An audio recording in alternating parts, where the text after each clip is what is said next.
აბა ავტობიოგრაფია მოყვეთ.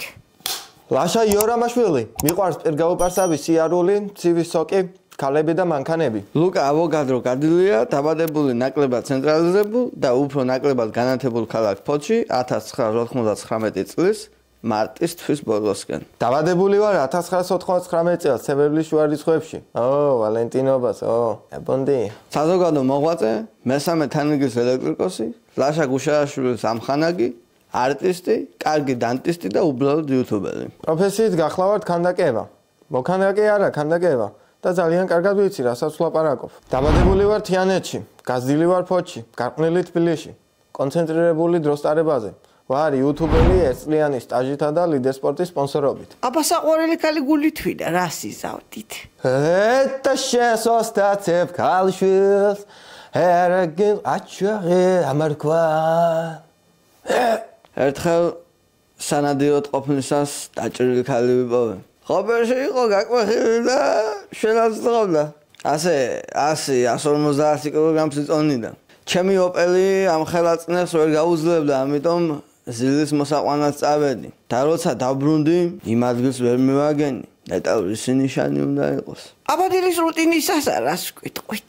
დილას ადრე ვდგები. დილით საერთოდ ვერ ვდგები, მაგრამ ვიცი რომ აუცილებელია. იმდენად ადრე რომ ჯერ კიდევ ყველას ძინავს. აწია ვდგები დილით, იმიტომ რომ მეც მინდა გა რუტინა. ყველას უნდა გა რუტინა, შენ რო ერთი ხარ, შენ ხო გინდა გაცო შენი რუტინა. ამიტომ ულაპარაკეთ მწყინდება და ესე ვწვევი. მერე სადილის დროს ვდგები, წესრიგდები, წვეს ვიპარსავ და მაღალკალორიული ავოკადოს ტოსტით და კენკრებს საუზმობ. დილით რა ვდგებოდე, ჩემს რუტინაში აუცილებლად იქნებოდა ყავა და ვაფლი. ვაფლი ხო კრუასანი არა, მე ძალიან კარგად ვიცი, რასაც ვლაპარაკობ. და მე ვაგზავნებ გზას.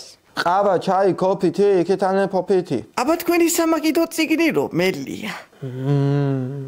ამისანა ნაწილია ის, ამისანა ნაწილია ასე პატარა სამოუგოლკასავითა აგა რაღაცასავი და ის თუ დაიწვა მე პიზდეცი აგა 4 კაბელი შედის ასე და წვრილი თავი აქვს ასე 4-ვეს. ბუნებაში არ არსებობს ადამიანი, რომელიც ჩემი წიგნისადმი სიყვარულს უარყოს. ჩემი სამაგიდო წიგნიც ხალხმა გადაწყვეტოს. თორემ მე რასაც მინდა ისედაც ვკითხულობ. და რასაც ვკითხულობ, ისედაც მაგედაზე ვდო. აბა რამ ბიზნესით ველი და ადამიანი ქვეყნი ერევასა. იმად არ მოვეწვი, იმად რომ მოსულიყავი ადამიანა და ადამიანს სისხლში უწევს ერთმეორის დაჩაგვრა. ადამიანს ძალიან მოწონს თუ კი ვინმეს გახადა. ბოდიში და ამ ბოლოს ადამიანმა ძალიან აღვერი აიხსნა. და ის ქვეყნიერებაზე გასამრავლებლად ამოსული. ადამიანი კვებითი ჯაჭვიდან ისედაც ვერ ამოვარდება. ძალიან სულელური შეკითხვა. საწერიე.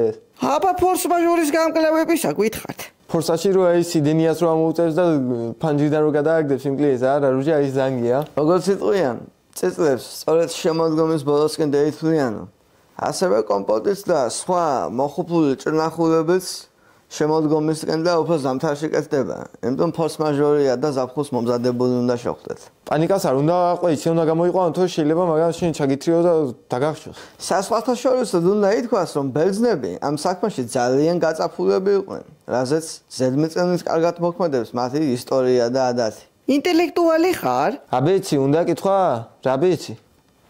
ინტელექტუალი სამოგახსენოთ, მაგრამ ისეთი ჯვეჯგვი ვიყავი და უბანში ახლა ყველა ბაღანას ეშინია ჩემი. და სხვათა შორის თქვენ იმაში არ შემოვდივარ, მაგრამ თავს არ ვუხრი არავის და არავის ვერ მორჩილები. ინტელექტი ჩემში აგა ინტეგრირებული ჩაჯებეთი აქეთ მეკითხება ხოლმე რაღაცეებს. სპორტთანა თუ გააქვს კავშირი? ხაზგასმით უნდა ითქვას, რომ სპორტთან არანაირი კავშირი არ მაქვს, მაგრამ ას ყურებით ვიწუხებ დიდად თავს. სპორტული შარვალი გა მანჟეტებიანი ბეჟი, ჯინსი. მიყვარს ოს ადამიანი თავისუფლებისაგან მიირთვის და მაღაზნეობის თვისებებს ავენს. სპორტიდან ალბათ გოლფი. ერთხელ ვიყავით ბიჭები წასული და მხარი ამოვიგდე. მერვე დრო წავედი მანქანა გაგვიფუშტა გოლფის. მესამე დრო წავედი ჯოხი დამჭა. მეოთხედ უკვე აღარ წავსულვარ ასია სპორტის. თუ არ დანებდები და ის რომ ყველაფერი გამოგივა. აბა პოპულარულობა ძნელია? ჯასტინ ტიმბერლეიკი ამბობს. პოპულარობა ჟანგივითა. ერთხელ თუ მეგედვა დაღუპულია. ასევე ვარ მეც. მიყვარს თავისუფალ დროს ბახი, მოცარტი, სიმფონია და დუჟენიები. სიბერესთან ახლოსაც ვერ მივაგა. თან ვაფშე არ ვთვლი მე რომ პოპულარული ვარ. ერთხელ მახსოვს ბებიაქალთან მივედი და 5 ჭიქა სემიჭკა ვიყიდე და იმ ხამა მითხრა 5 ჭიქა სემიჭკა კაია, მაგრამ გაფრთხილდა ისე ჭამე არ ჩაითირსინო. ვფიქრობ, წვიმა ცისრებლებია. ცემლებს არ შეეხება, მე ვთვლი რომ ეს სისუსტეა. ამიტომ ყოველთვის შეყუჟულში ვტირი. არ მინდა ბავშვებმა ნახონ რომ მამას სუსტია. მამა ხომ მთავარი შემომტანია ოჯახში. წვიმაში ჩუსტიამი წაგა ერთხელ და წვიმა უფრო მოუმატა. რაფერ შეიძლება ახლა ეს რომ ციცრემლები არ ყოფილიყო, ა? წვიმა რომ არ ყოფილიყო, ალბათ ყვავილებიც არ იქნებოდა. არც ეს იამა არ იქნებოდა და არც ეს ტყლაპოები და რა ვერ დააგენეს ქუჩა რა ბოლო ყველა სოფელში ტრასა აქვე. გერმანიაში ბავშვი მგაიარო კაცმა თუ არ ის ვერ მიხვდება რომ სოფელია. იქა ცისტერნებია და ბოჭკები აქვენ და მე რო წვიმს აფსებენ იმას და ფილტრავენ აბა ყველა ჩვენსავით კი არა ამდენი მდინარეები და ტბები რო გვაგაგა. აბა ერთი ეგ მოყვეცი. როგორ შეიქნა ღამის სარდაფი? ბავშვი როგორც ასეთი და როგორც ისეთიც ყველაზე ცნობის მოყვარე არსებაა. ამიტომ ალბათ დაგაინტერესდათ როგორ შეიქმნა ღამის სარდაფი. მე გიპასუხებთ. კომპიუტერში არის ყველაფერი და ჩალიჩარ. ხალხი YouTube-ს მოფიქრებას წლებს და თვეობით ანდომებს. ხოლო როცა ჩემმა ნაპარნიკმა მითხრა ამა და ამის გაკეთება მინდაო, 2 წუთში დათანხმება მივეცი. თავიდან ღამის სარდაფი რო დავიწყეთ არ ვარ გავა და დავხურე და მე ახლიდან რო დავიწყეთ თურმე ნავარგება. კაროჩი როგორი პონტია იცი შავთხილს რო გატეხავ და კაი გული რო აქვს იმო მას პონტია ის. აბა დამწყები YouTube-ს რას უჩევდი? დამწყები YouTube-ებს უჩევდი რომ არ გიქნან და კარგად დაუკვირდნენ, იმიტომ რომ ეგი არ არის პატარა ამბავი. შვილი ოჯახის სარკეაო და ჭკვიანად უნდა იყო, თორემ შოუ ბიზნესში შეიძლება შენს ანარეკლს დაეჯახო და მე დასინიაკებული კაციშვილს არ უნდა. დამწყები აქამდე დაიწყებდა რა. რასელოდები თავში კი არ დაგეცემა ტექნიკა, მოგიდე ჟანგიან ტელეფონს, ხელი და გადაიღე რაცხა.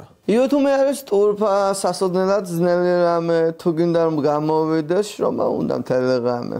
მოტივაცია ყოველთვის უნდა მიცე დამწყებს. ნუ განჯი წოვგარ ხელი. თქვათ და აქ ვარიანტი რომა დრო უკან გადააგატავო. რას შეცვლიდი? როგორც თუ სახში დაბრუნდები, აუცილებლად შევცვლი საათის ბატარეიას, რომელსაც დაჩვარტამაც არ უშველა და არასწორი დროის გამო ყველგან მაგვიანებ. ალბათ უფრო დადიანების სასახლეს ვესტუმრებოდი. ერთი უეჭველი კაროჩე დრომიდის უკან არ ბრუნდებაო მაქსიმღერას ჩავასწორებდი და მეორეც ხელზაფხულში არაყი რომ მოვიყუდე წყლის მაგივრად. მაგარყის ბოს ბოლომდე ჩავსლიდი. ას მოკლებულია ის აზრი რომ აზრი არ აქვს და ბოლოს მაინც ნულია.